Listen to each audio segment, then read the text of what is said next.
Hey everyone, Eric Watson here, freelance writer, player of games, writer of large recorder videos, and a tabletop role-playing aficionado. We recently wrapped up a 2-year-long 90-session campaign of Icewind Rime of the Frostmaiden. Each session was streamed live right here on YouTube. In addition, you can find bi-weekly live-streamed Crafting Icewind episodes in which I build, wrote, and prepared for each session every week.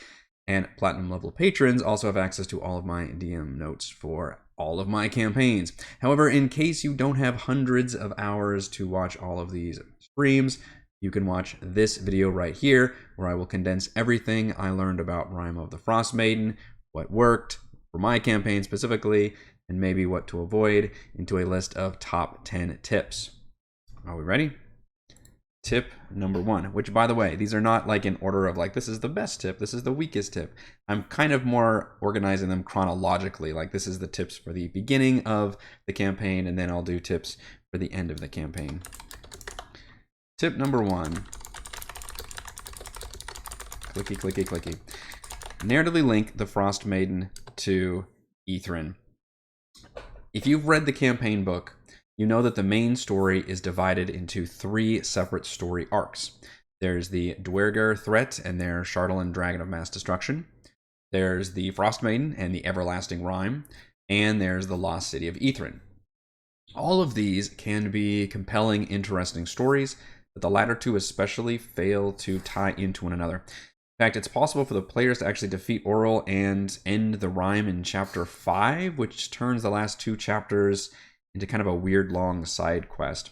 So I suggest tying Auril's motivations and background directly into Ythryn. For example, in my campaign, Auril was originally a Netherese wizard living in Ythryn. Now I realize I'm going to get maybe some comments about how that's not the correct lore, but I was the DM. My campaign, my rules, my lore, and I think it worked pretty well. So one day she drains the Mythalar of all its powers. She ascends to godhood, becoming the Frostmaiden, and Ythryn is doomed and without its engine and crashes into the glacier, dooming all of its inhabitants.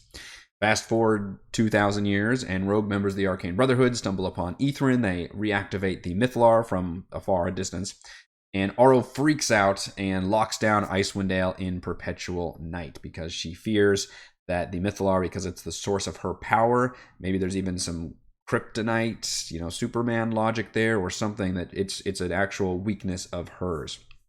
So now we have tied Ythryn into Auril's backstory and her motivations for her current actions, and dealing with the Mythalar in Ythryn and Auril's relationship to it thus becomes the final step in the lengthy main quest that we have now tied together. Tip number 2 is all about player secrets.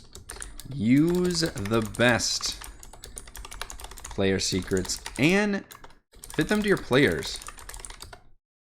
The player secrets are one of the best additions to Rime of the Frostmaiden, so much so that the concept could be used in every D&D campaign if your players enjoy it, and mine very much did.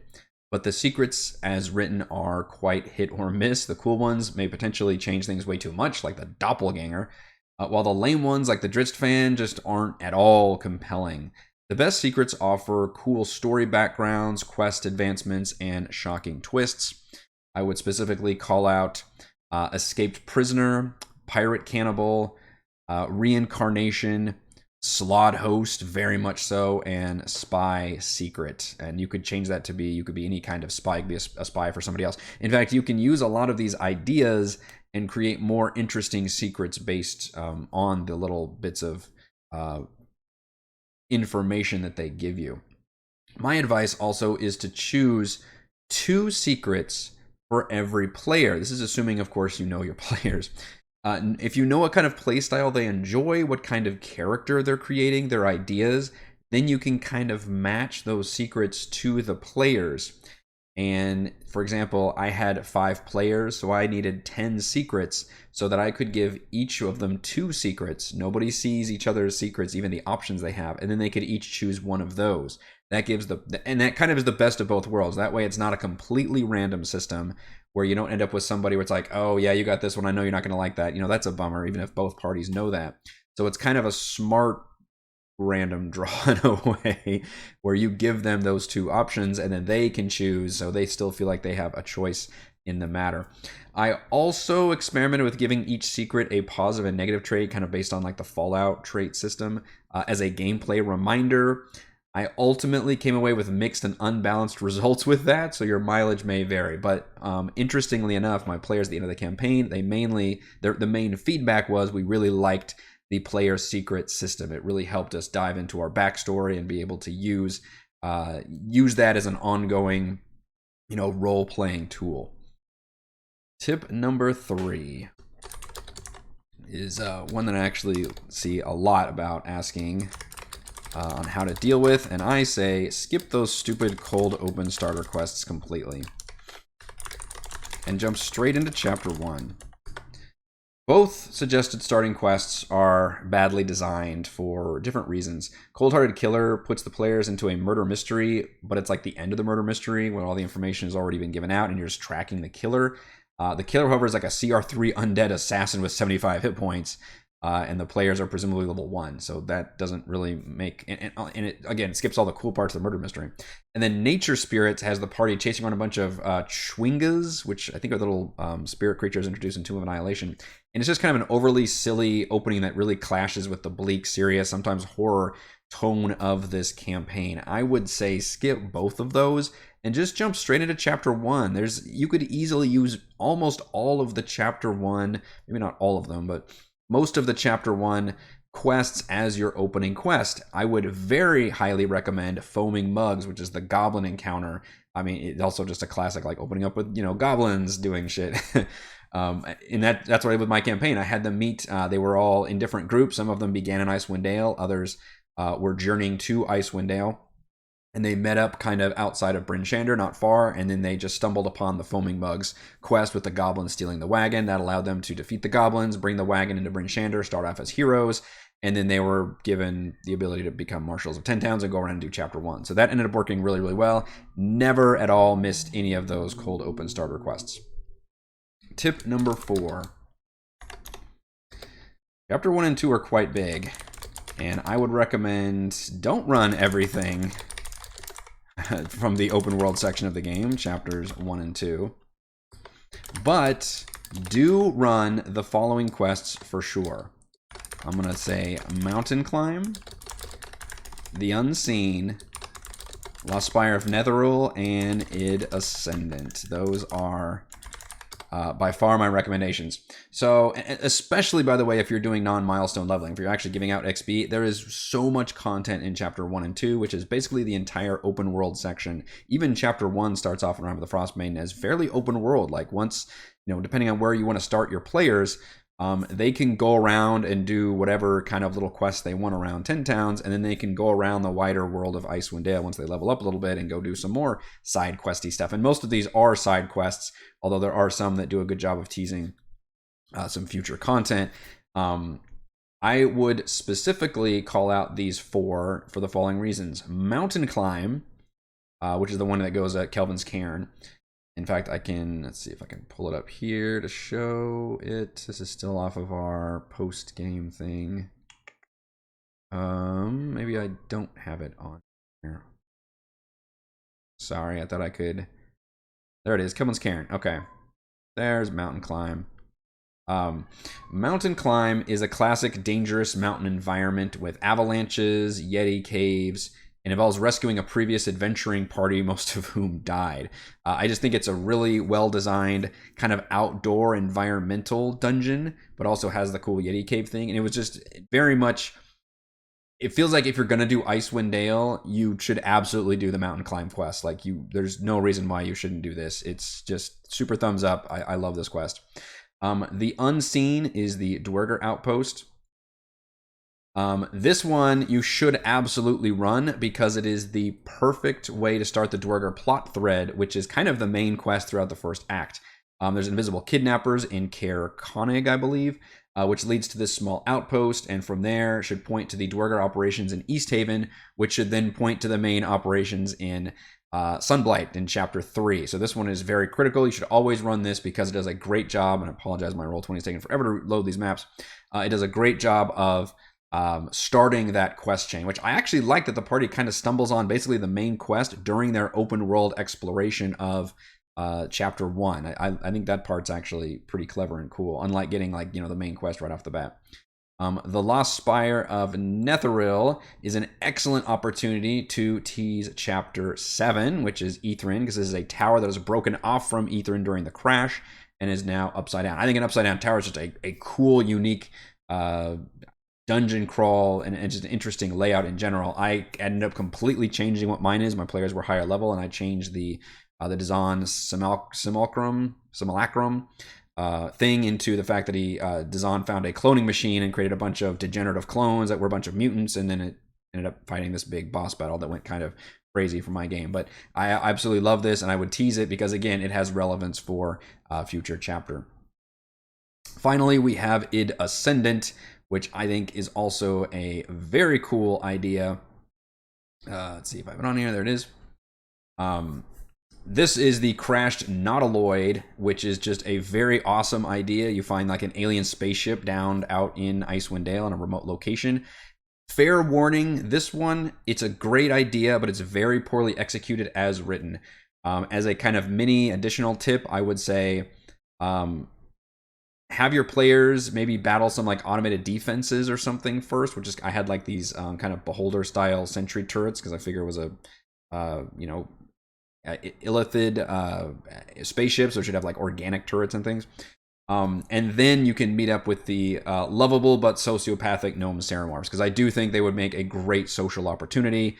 I just took the squidlings out completely because I think it just creates too much of a problem for the players to deal with. Also, you can totally give this, if they play their cards right, give them Id Ascendant as an airship. That's also a cool thing, a very classic Final Fantasy video game thing to do. And I don't think it unbalances things too much. By the time they get this thing, they should be high enough level where you're probably not running a lot of random encounters anyway. And it very much solved the problem of how do they get to Auril's abode. There's different methods of getting them there. There's the Griffins of the Goliath. There's Angajik's Bell. But having them fly their own Nautiloid airship is pretty awesome. And I don't think it unbalances things for the late game because they can't really take it into chapters 6 and 7 because they don't go inside the cave and then inside a deep, underground city. So I would totally let them have this as an airship, assuming, again, they make good decisions and do everything correct. All right, tip number 5, which is kind of just another follow-up to this one, which is move chapter 1 and 2's quests around as you see fit. What this means is there's no specific reason that certain quests, maybe with few exceptions, obviously there's some that, like the lake monster, won't have to be by a lake, but you don't have to have them in certain areas. So if you'd rather have like the Unseen's Dwerger outpost, near close to Sunblight, like out of Dugan's Hole or something, then you can do that. That's one of the best information you have to run open world sections as a DM anyway, is to move all of these areas around because they should all be hidden information that the players don't know about. Especially, for example, the quest givers for, I believe, Mountain Climb and the Black Swords quest, which is the castle at Caer Dineval, where they get the initial quests can be in any kind of town. I believe I moved both of those to different towns. So depending on, again, maybe your players aren't going out to Bremen or Lonelywood or wherever else, and you can just condense things and play it a little bit smarter. You can still let your players have the freedom to explore anywhere they want to, but you as the DM are going to be like, well, I want to run this, this, and this quest, so I'm just going to move them around to make sure my players tackle those no matter where they go. So maybe it's a little bit of a false illusion, but trust me, there are some quests that are way, way better than others. You just had me name some of my favorites, which maybe that's a topic for a separate video. I was trying to rank these for this now years old campaign, but at least have the freedom to move this content around as you need to. All right, tip number 6. I think we've made it halfway through chronologically. Wait to unleash the Chardalyn Dragon. This is probably the other big thing that I see for people asking about advice or problems with Rime of the Frostmaiden. That is, as written, the Chardalyn Dragon, you approach Sunblight, and Xardarok unleashes the Chardalyn Dragon, and the players have to choose whether they go into Sunblight to then do the dungeon or hightail it all the way back to deal with 10 towns, in which case do they have to then go back to Sunblight to deal with, it doesn't work at all for pacing. So Xardarok is a classic Bond villain, right? He's got an evil fortress and a proverbial nuclear missile he's about to fire off. Pace it like an action movie. like a Bond movie. Tease this big weapon of destruction earlier when facing the Dwerger in the Unseen quest and in the East Haven Capers quest with the ferry and everything. You know, have them mention it, have written notes about it, and then while they're exploring Sunblight, have them learn about it further. And then when they finally reach the main forge area with Xardarok there and everybody doing their thing, trigger a cutscene with Xardarok unleashing, you know, they've just now unleashed it. They've, you know, broken the bottle of champagne. They've snipped the ribbon, whatever else. It's just the, you know, of course, plot specific timing to have it be unleashed. And now the players get to fight this boss. And maybe you can let your players do other things. Maybe they'll think of smart ways. My players actually split the party to where they only had half the party like deal with Xardarok, which ended up killing off one of the players. And then they had the other ones that slowed down the Chardalyn Dragon, which then I gave them a chance to long rest before going back and dealing with the threat. So it helped a lot. The pacing worked much better. It's a very easy change to make compared to a lot of these, which can be a lot of big story stuff. Just wait on unleashing the Chardalyn Dragon until that climactic battle with Xardarok, and then you can officially complete Chapter 3 and move on to Chapter 4, which is also going to lead us to our next tip. Tip number 7 is to expand Chapter 4 as a disaster movie. One of my favorite chapters in Rime is actually Chapter 4, Destruction's Light, where the Dwerger Chardalyn Dragon absolutely wrecks the shit out of 10 towns. I'm so impressed that the designers actually went through with this. Sadly, it's the shortest chapter in the book, but it doesn't have to be an afterthought. If you follow that previous tip, the player should have enough time to race back to 10 towns and catch the dragon somewhere along its destructive path.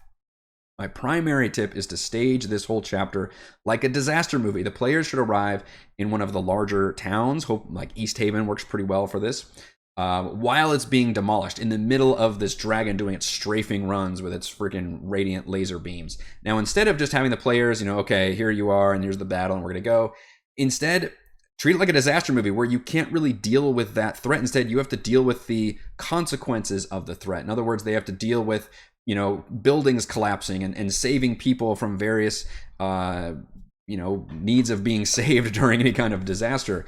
Maybe there's looters that are trying to take advantage of the situation the players can fight. There's Dwerger saboteurs that are appearing from invisibility and slitting the guards' throats, and now the players are there and have to deal with that. Only if the players make a bunch of all these good decisions and maybe a chance to act like heroes in a way, should they be able to even get close to the dragon and then deal with it.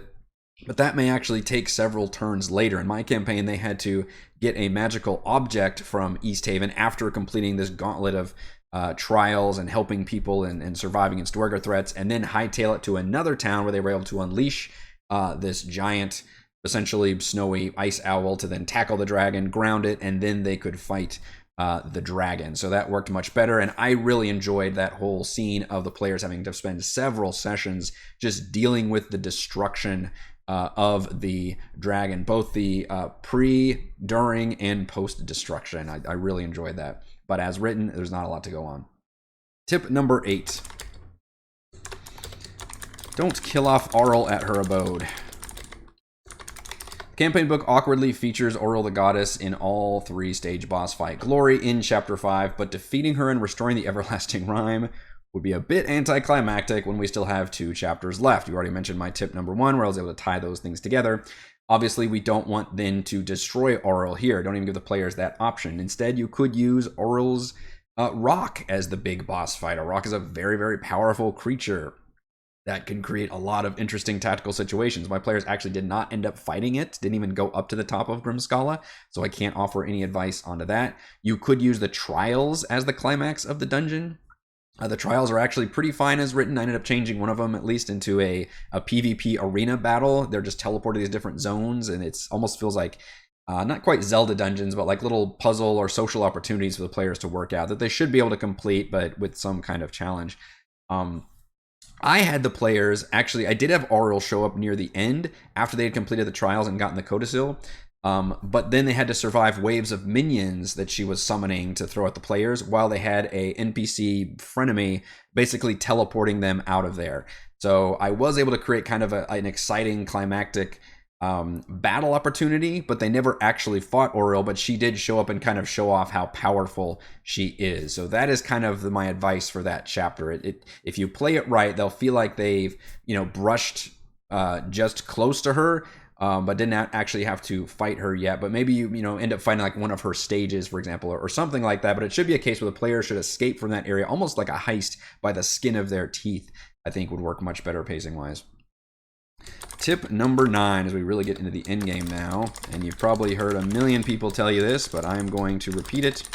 Use Ythryn Expanded Towers of Magic, and this cannot be overstated. Dan Kahn's Ythryn Expanded Towers of Magic is the best third-party supplement you can use for Rime of the Frostmaiden, assuming you, of course, are running that final chapter. And full disclosure, I did do the official conversion of the DM's Guild product for Roll20. I've worked with Dan for a long time now with doing a lot of reviews of his products. I'm a big fan of his work. If you have played or read Tomb of Annihilation, you may recall that the Shrines of Omu all feature those mini puzzles or challenges. Expanded Towers of Magic kind of does a similar thing, creating like 3 to 5 room tower dungeons full of combat puzzles, role-playing opportunities, and additional world building. And it also gives us full color maps for every single tower. One of them I can pull up, I don't remember. As an example, let's see. They're probably all under tower. Let's look at Tower of Divination. Where are you? So this is an example of what one of the towers look like. Pretty simple. They're just small towers, but they all offer some kind of either battles or social opportunities. There was one that the Tower of Illusion is a big stage play that my players absolutely loved. It's just a lot of fun and really helps anchor Ythryn, very similar to Omu and Tomb of Annihilation, where it's like, hey, here's your main quest. You have to get into this locked door. To get into this locked door, you have to complete these 8 towers. It's a very classic Zelda dungeon situation. Now, to do another mini piece of advice onto that, in Omu, you don't actually have to do all of them, if you recall. You only do most of them, and then the Red Wizards do the rest of them. I would almost suggest the same thing, even though I love that supplement. Doing all 8 of them is kind of a lot. I ended up having some, again, NPC frenemies the players could use to gain some of that knowledge, where they actually made a contract with an Ice Devil and also got that information. They ended up doing 5 of the 8 towers, which is still awesome. And I was able to choose basically the 5 that I liked the most.